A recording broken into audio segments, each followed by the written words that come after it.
Hello Pisces, welcome to the Plaid Sheep Oracle. We begin with this owl.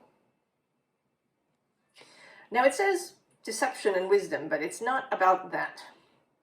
It is about the state that this owl appears to be in to me today. Right, staring. And the talons feel sort of gripped.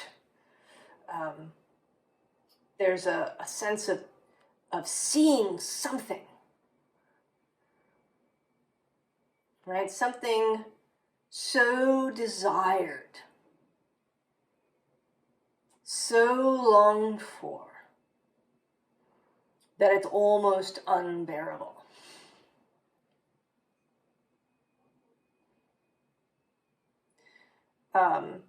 There's this contradictory feeling of wanting to leap forward and then also holding oneself back.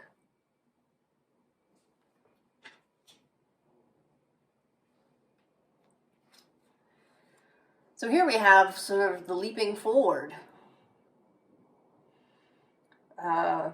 This kind of Aphrodite rising from the waves image, Venus from the surf.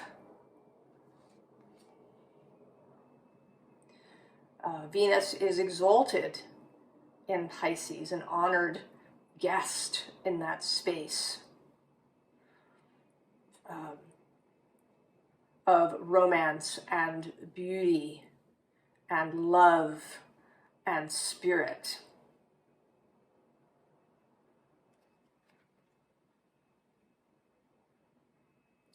So there's something that you are longing for, and that you can see it right in front of you, but it's like you don't dare reach for it. And I think that it's to say that it's right in front of you is maybe a little bit of a mistake, because I think that it's a little bit about creation. So we have this biome connection card. And today this is coming through really with that sense that, all of the earth is interconnected. How forests may be interconnected through the mycelial web, but that it goes even deeper than that, that there is this connection running through all things.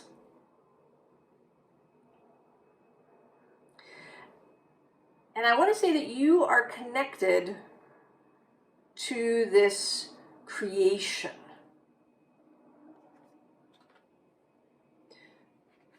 That it has its own kind of independent existence. This thing that you want to bring into being. But it isn't, right? It isn't visible. It's sort of this pure potential.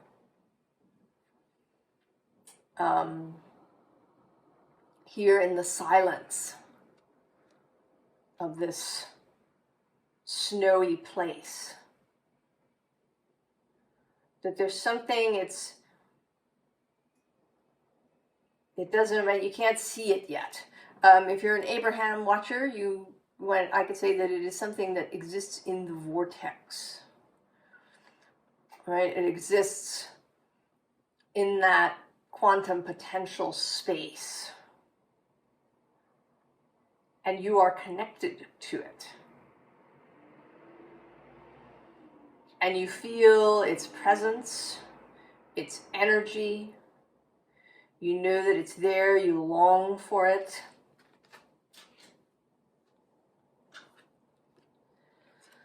You long to bring it into matter.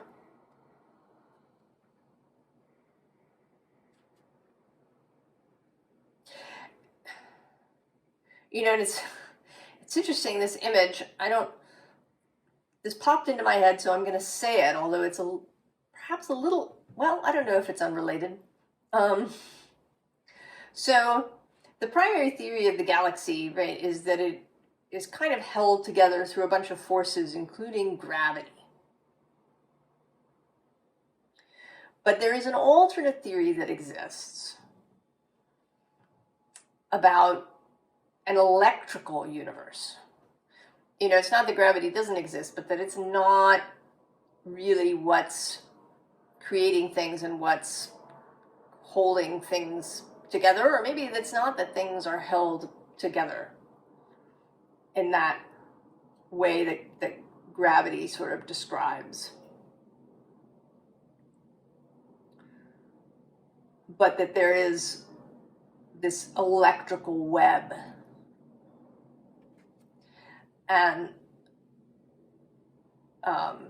I'm really seeing that, and part of what makes me think of that is this dark matter, right? Dark matter, as you may know, is just a theory, right? It's meant to account for phenomena they can't explain. So they came up with dark matter, but then when they added in all the dark matter, they realized they needed more energy, so they created dark energy. So this electrical theory does away with that, or the need for that. So if I don't know, maybe that sparks something for you, go look it up. The electrical universe. But this notion, right, of connection, and that it's all, that it is there, that it is just waiting for you to reach for it.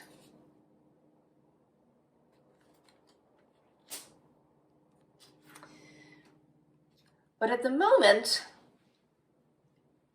you're not reaching. You're more in a state of hesitation, perhaps, waiting. But I understand the why. We will get to the why of it. And although this is not the tarot, this is the moon card. And in the tarot, moon is Pisces card. So some of it may be, in fact, your sensitivity. That's what makes this almost unbearable.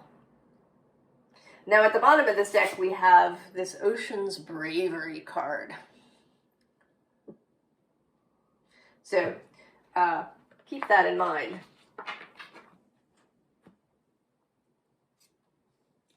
So here we have this Page of Swords, listening.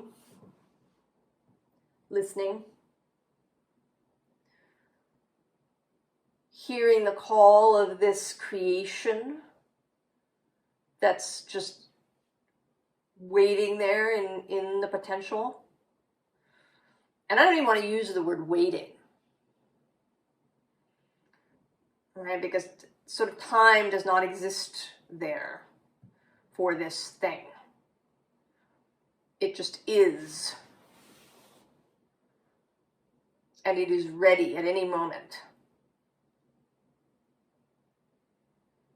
as you are listening.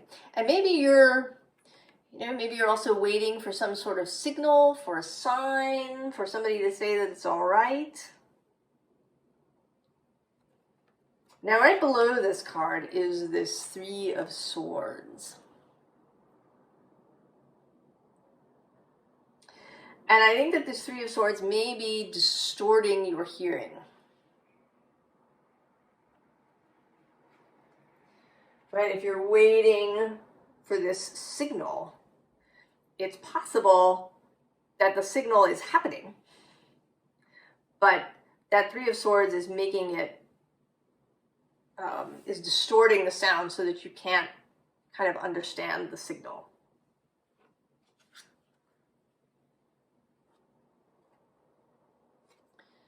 And here in this particular Hermit card,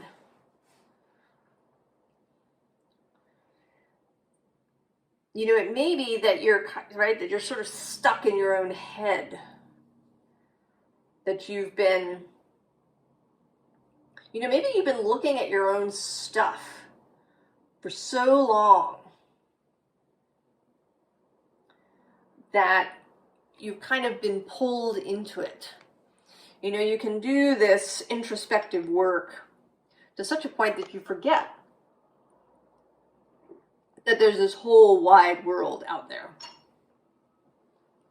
That it isn't, right, it isn't as small, kind of, as your individual experience just in this moment.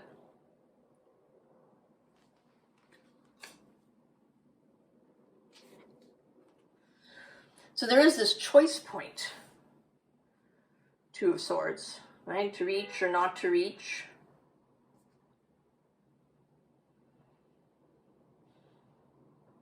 And as usual, I would never tell you what you should or should not do, Pisces. You are longing to reach. But it's entirely your choice whether you do so or not.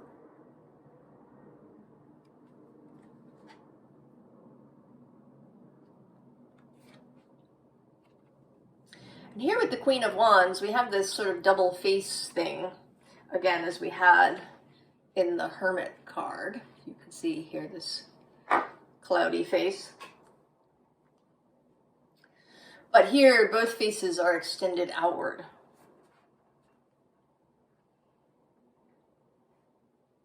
Right? The ability to stop focusing so much internally and turn the attention outward into possibility. And this is the Queen of Wands, the queen of possibility, of inspiration, of passion.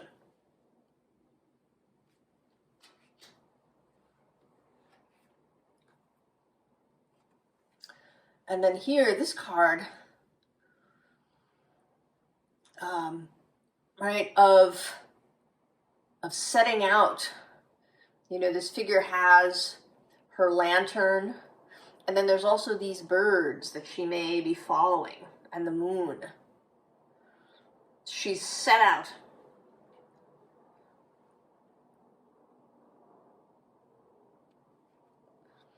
And it's not, right, her destination is unclear here. And perhaps that's really important, right? That this, right, she's setting out into the snow. And part of it is the process of the thing, right? That reaching for this creation, this idea that's waiting or that is ready, not waiting, but is ready in the silence of the snow. They're just reaching for that. Just setting out is a big part of it. Right? This willingness to step into this silent, snowy landscape, not knowing exactly what's going to happen. I mean, you know what it is that you are attempting to create, or that is,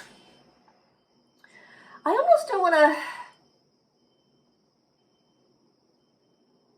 you know, I don't know if you are creating it as such. I think perhaps you are, but there's also this sense of you stepping into it, of it kind of becoming partly on its own because it exists, right? Has this kind of independent existence.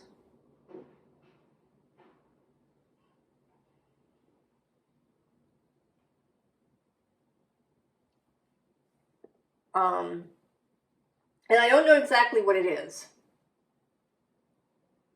I think that whatever it is significant.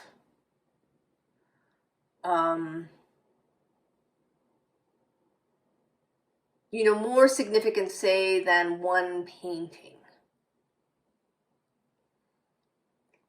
If we were going to talk about an act of creation.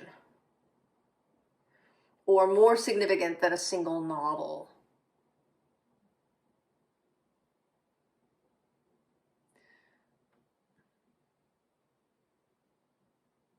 But yet, at the same time, that it does have these boundaries, right? That it isn't entirely like your whole life. But that it is significant to your whole life.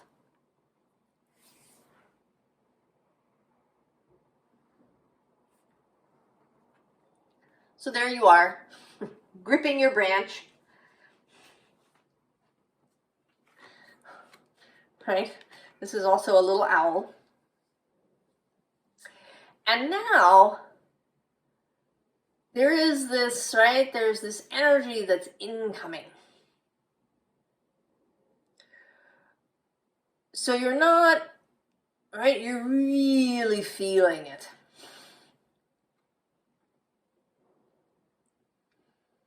Right? You're really feeling this incoming energy.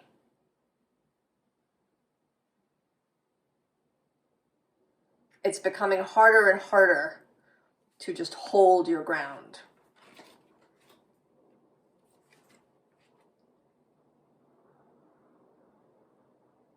And I think in part that's because here with this 5 of air,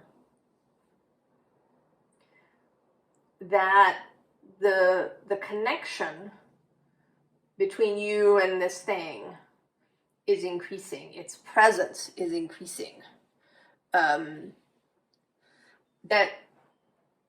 although it is not waiting as such, that it is communicating, right? Sending its signals to you, perhaps at an increased rate.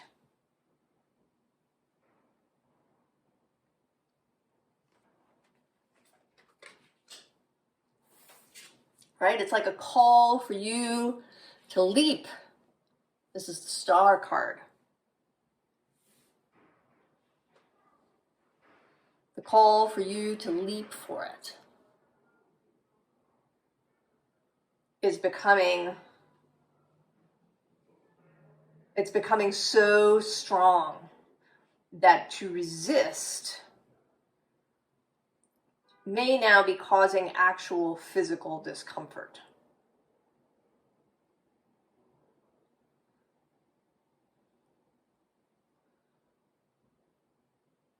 And I do also think that the first steps that you take towards this thing are going to be mental. Right, the Star card is associated with Aquarius, which is an air sign.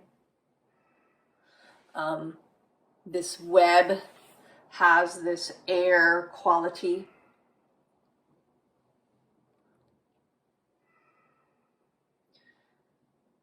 So this is initially, and maybe even largely, a mental journey that you're meant to take.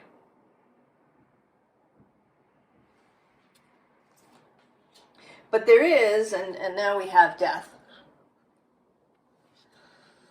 And this is a very interesting death card.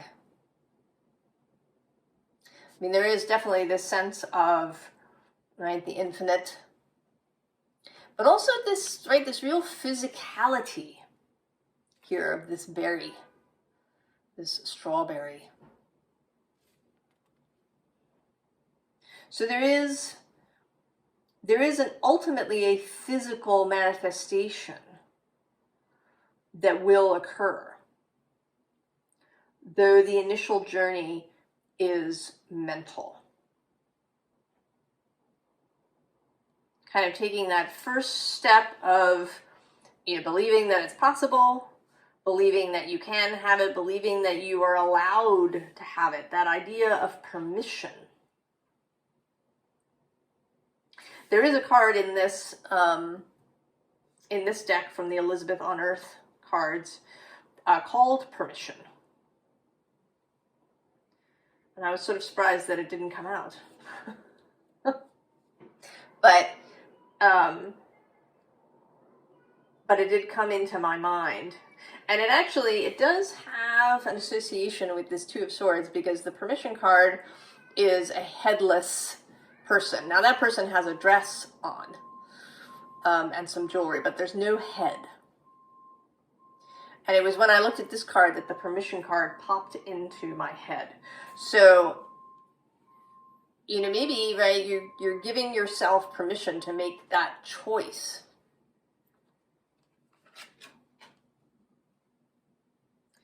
To reach for it, to leap for it, to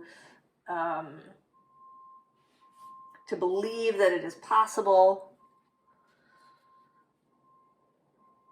Right, that this transformation can occur, where you go from a person who is frustrated. There is an energy of frustration here,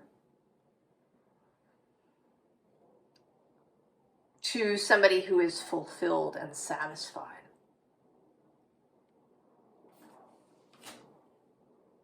Right? Who eats the strawberry. So what is perhaps holding you back? Well, we have disappointment.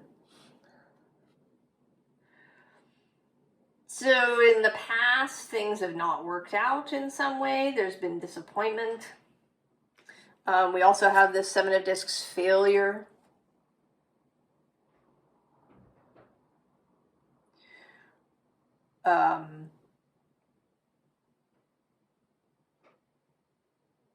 Maybe others seeing you as a failure. That's sort of coming up. I mean, that may be because you'll have to change course, perhaps. You know, maybe you have some sort of successful career, and if you really reach for this thing, it's going to require a major course correction, and perhaps people will, you know, think that you failed if you quit this career.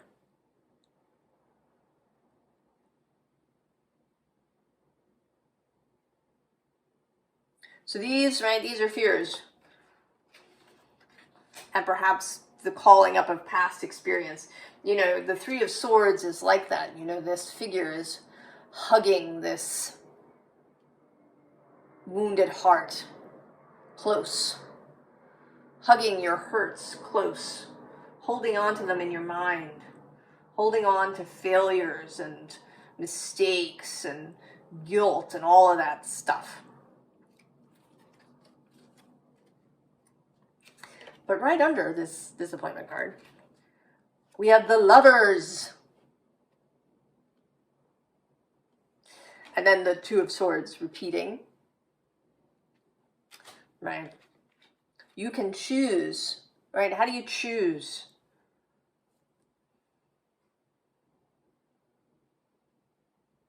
You know, often the Lovers card is, right, the choice between love and fear, making love-based choices or fear-based choices. We're also sort of past-based choices, if we want to say. Like making choices based only on past experience. Seeing that as the only possible, right? Well, that's how it happened before, so that's how it's going to happen again. No. We know, certainly here we know, that that is not true, and we've had the message here on the channel that the past is not a map to the future. And at the bottom of the deck is wealth.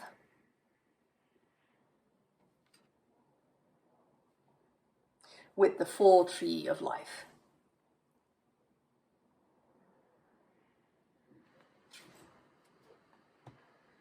So, if we turn our back on failure and disappointment, I don't even want to say that now. Right? I don't know, there's something about turning the back on something. As soon as I said it, I sort of didn't like it.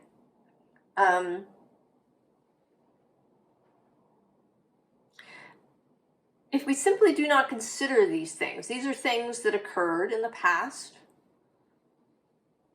but they are not a consideration now. We're simply not going to bring those ideas into our minds at all. So then we get this Prince of Cups, leaping onto his bird with his cup. And then we have the Two of Cups, love. Now this did not jump up and down as a romantic reading. I've occasionally had those. But that might be part of it. This could be part of what your creation is. But this is really about living life, making choices, seeing yourself, seeing this creation, seeing the path to the creation through the eyes of love.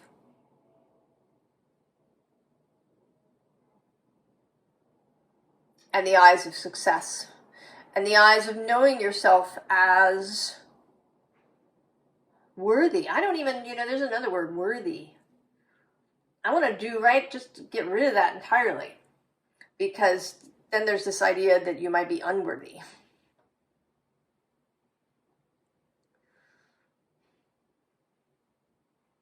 That just through your existence,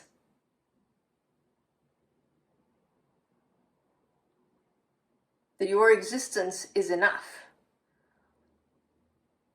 for you to have everything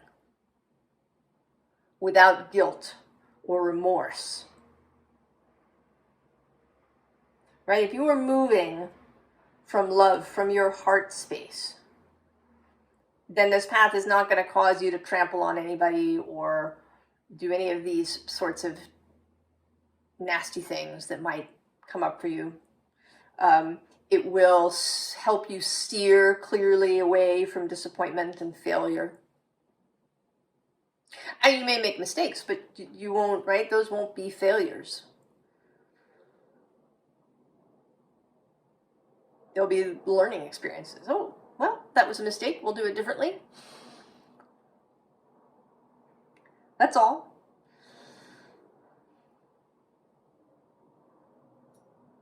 Right? It's taking a lot of that enormous weight off of things. Right? This feeling of, momentousness. Right? That can happen when you've been really minutely, narrowly, and particularly self-focused. Right? Things can start to loom large if you have narrowed your own existence.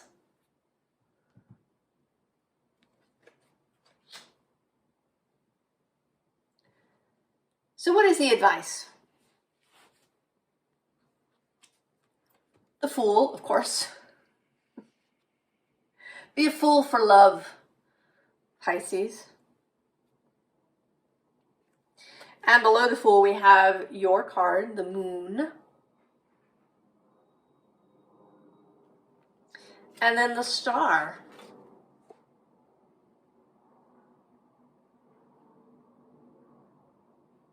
Coming out again.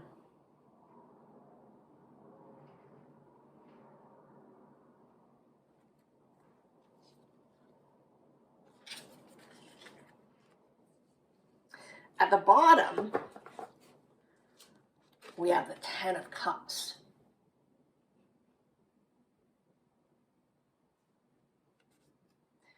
So expecting, allowing happiness, even if that is not what you had in the past.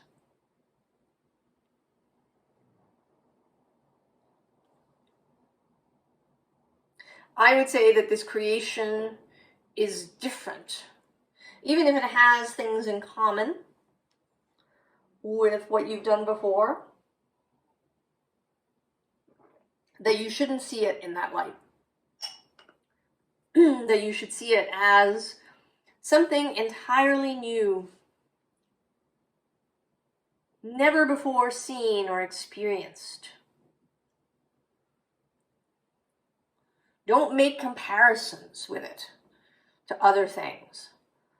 It is not like anything except itself. It's not like the thing anybody else has or has created. It's not like what you've done in the past. It is solely itself.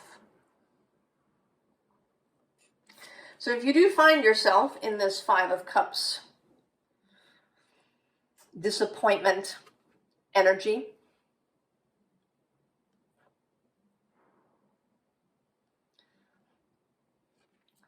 here stuck on a rock,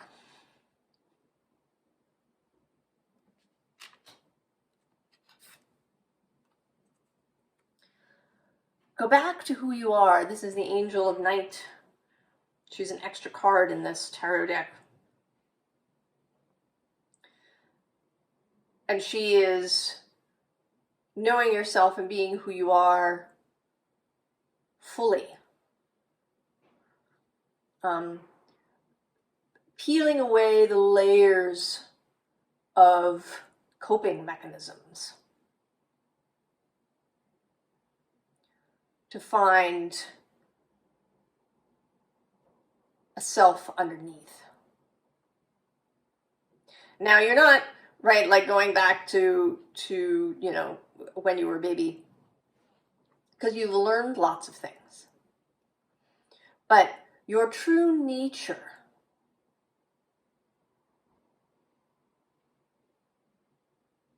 what is your true nature like? When you remove what you've done in order to avoid disappointment and failure. Reach for that.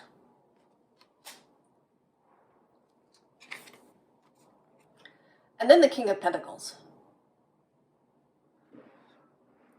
Know that you can have it all in that sense.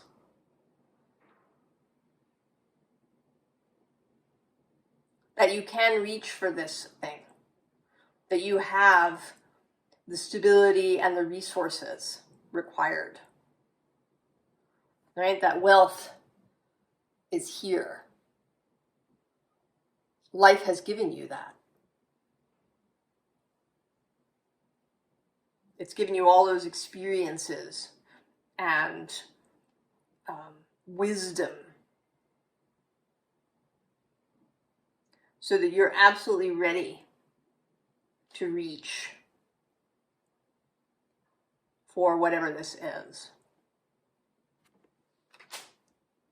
And actually, I don't always show these, but the cards on the deck, on either side of the deck where the owl came from. One, we have the Earth Fairy. All right, so that sense of groundedness. It says physical health, grounding, foundations, that you have that. And then the bottom of the deck is love.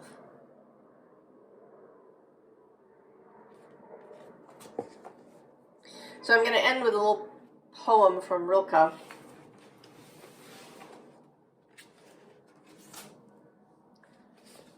From the collection of new poems. And if you're new here, this is my year with Rilke that I use for bibliomancy. Although actually I use all the books that I have, but this is a favorite. The Bowl of Roses, 2. Soundless existence ever opening, filling space while taking it from no one. Diminishing nothing, defined by nothing outside itself, all coming from within, clothed in softness and radiant in its own light, even to its outermost edge. When have we known a thing like this? Like the tender and delicate way that rose petal touches rose petal. Or like this, that each petal is an eyelid, and under it lie other eyelids closed, as if letting all vision be cradled in deepening sleep.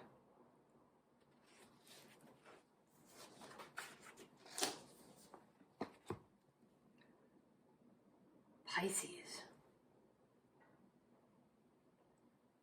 Do what you want. And don't look back. I wish you all the very, very best, and I will see you next time. So long, Pisces.